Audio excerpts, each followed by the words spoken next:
Tyre Nichols' death 3 days after a brutal beating by Memphis police officers is placing pressure on the Biden administration to pass the stalled George Floyd Justice and Policing Act. President and Vice President met today with members of the Congressional Black Caucus in efforts to get the police reform legislation back on track. Nicole D'Antonio has more from Capitol Hill.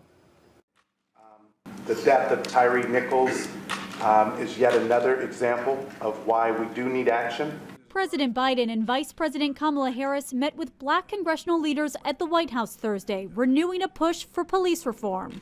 We got to stay at it as long as it takes. The George Floyd Justice and Policing Act, introduced back in 2021, included measures to limit unnecessary or deadly use of force, restrict no-knock warrants and chokeholds, and limit qualified immunity for officers, which was a major sticking point on Capitol Hill. House Democrats passed the legislation twice in the previous Congress, but it's been stalled for more than a year and now faces a tougher challenge with Republicans controlling the House. Vice President Harris, who co-wrote the legislation while in the Senate, made an impassioned plea at Tyre Nichols' funeral Wednesday. We demand that Congress pass the George Floyd Justice and Policing Act.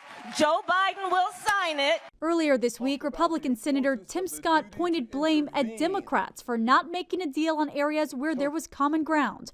Reforms that included de-escalation training and a duty to intervene, something Tyre Nichols' family is now calling for. Had the duty to intervene been law of the land on the federal level, it could have made a difference in Memphis, Tennessee. The Nichols family is expected to attend the State of the Union address next week at the invitation of the Congressional Black Caucus, looking to keep police reform front and center. Nicole D'Antonio, CBS News, Capitol Hill.